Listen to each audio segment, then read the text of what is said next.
The poetry of earth. Poetry অর্থাৎ কবিতা, কিন্তু এখানে গান হিসাবে ধরা হয়েছে। অফ আর্থ পৃথিবী, অর্থাৎ দি পোয়েট্রি অফ আর্থ পৃথিবীর গান। এই কবিতাটা লিখছেন জন কিটস। এই কবিতাটা পৃথিবীর গানের সম্পর্কে বলা হয়েছে, বিকজ পৃথিবীর গান কোনো দিন যে শেষ হয় না, সেটা কেউ না কেউ এসে পূরণ করে যায় এবং পৃথিবীর গান অবিরত চলতে থাকে। সেই জিনিসটাই জন কিটস এই কবিতার মাধ্যমে সকলের কাছে তুলে ধরেছেন। The poetry of earth is never dead. The poetry of earth পৃথিবীর গান ইজ নেভার ডেড, কখনোই শেষ হয় না। ডেড মানে মৃত, কিন্তু এখানে ধরছে শেষ হিসাবে, অর্থাৎ পৃথিবীর গান কোনোদিনও শেষ হয় না। হোয়েন যখন, অল দি বার্ডস যখন সমস্ত পাখিরা, আর ফেন্ট ফেন্ট অর্থাৎ দুর্বল, weak feeling weak or tired. আবার বলতে পারি নট এনথুসিয়াস্টিক, অর্থাৎ দুর্বল হয়ে পড়া। When all the birds are faint যখন সমস্ত পাখি দুর্বল হয়ে পড়ে। উইথ দি হট সান সূর্যের প্রখর তাপে।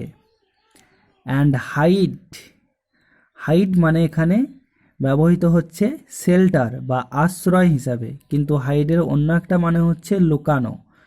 অ্যান্ড হাইড তখন তারা আশ্রয় নেয় ইন কুলিং ট্রিজ, কুলিং অর্থাৎ শীতল, কুলিং ট্রিজ শীতল গাছের ছায়াতলে। এ ভয়েস উইল রান, ভয়েস মানে যদিও আওয়াজ হয়, কিন্তু এখানে ব্যবহৃত হচ্ছে গান হিসাবে। এ ভয়েস উইল রান, তখন একটা গান শুনতে পাওয়া যায়। From hedge to hedge, hedge অর্থাৎ ঝোপ। ফ্রম হেজ টু হেজ একটা ঝোপ থেকে অন্য ঝোপের মধ্যে।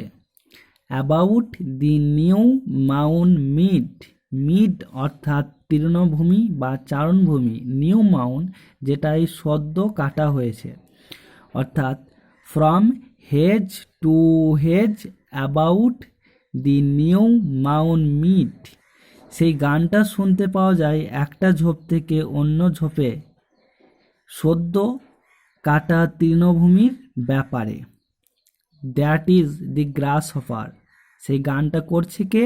That is the grasshopper, অর্থাৎ ঘাস ফড়িং। He takes the lead, lead অর্থাৎ লিডিং করা, মানে এখানে সেই গ্রাস হপারটা, ঘাস ফড়িংটা মুখ্য ভূমিকা গ্রহণ করার জন্য এগিয়ে এসছে। ইন সামার লাক্সারি, গ্রীষ্মের আনন্দে। লাক্সারি মানে বিলাসিতা, কিন্তু এখানে বলা হয়েছে গ্রীষ্মের আনন্দের। He has never done with his delights, he has never done, never done, done মানে করা, কিন্তু নেভার ডান মানে এখানে হচ্ছে যে তার সেই আনন্দটা কখনো শেষ হয় না। He has never done with his delights, delight মানে আনন্দিত বা আনন্দ, তার সেই আনন্দটা কখনো শেষ হয় না। কার আনন্দ? গ্রাস হপার, অর্থাৎ ঘাস ফড়িংয়ের আনন্দটা কখনোই শেষ হয় না। For when tired out with fun, যখন সে মজা করতে করতে ক্লান্ত হয়ে পড়ে। হি রেস্ট, তখন সে বিশ্রাম নেয়। অ্যাট ইজ, ইজ অর্থাৎ আরাম, সে আরামে বিশ্রাম নেয়। বেনাথ নিচেতে, কার নিচে? সাম প্লেজেন্ট উইড, উইড মানে আগাছা, অর্থাৎ ছোট্ট ছোট্ট যে ঘাসের মতো থাকে সেইগুলোকেই বলা হয় যে আগাছা। প্লেজেন্ট, প্লেজেন্ট মানেও বলতে পারি কমফোর্ট বা আরাম। তাহলে তখন সে যখন তার আনন্দ করতে করতে ক্লান্ত হয়ে পড়ে, সেই সময় সে আশ্রয় নেয় ছোট্ট ছোট্ট আগাছার নিচে, খুবই আরাম করে। The poetry of earth is ceasing never, পৃথিবীর গান কখনোই শেষ হয় না বা বন্ধ হয় না। সিজ মানে বন্ধ, তাহলে সিজিং নেভার, কখনোই বন্ধ হয় না। On a lone winter evening, lone মানে নির্জন, উইন্টার ইভিনিং শীতকালের সন্ধ্যাবেলায়। On a lone winter evening শীতকালের একটা সন্ধ্যাবেলায়। হোয়েন দি ফ্রস্ট যখন তুষার পড়ে, ফ্রস্ট মানে তুষার। Has wrought a silence, has wrought a silence, wrought mean create or made, অর্থাৎ তৈরি করা। যখন has a wrought silence যখন একটা নিস্তব্ধতা সৃষ্টি হয়।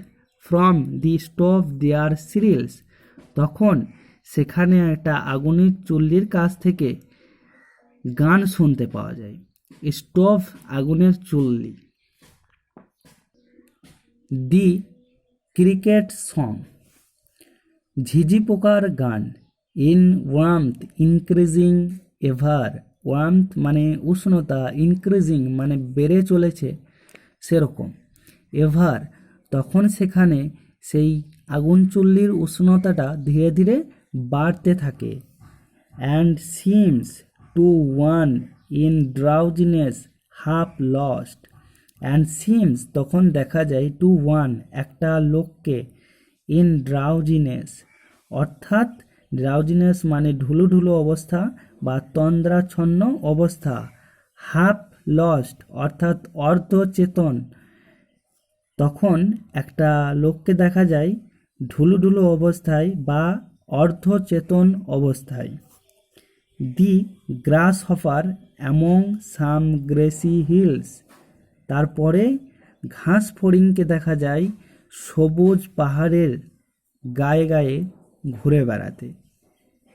তো আশা করি তোমরা সবাই বুঝেছো, এবং যদি কিছু বুঝতে অসুবিধা হয় আমাকে কমেন্ট করে জানাও, এবং আরও নতুন নতুন ভিডিও পেতে আমার এই চ্যানেলটিকে সাবস্ক্রাইব করো।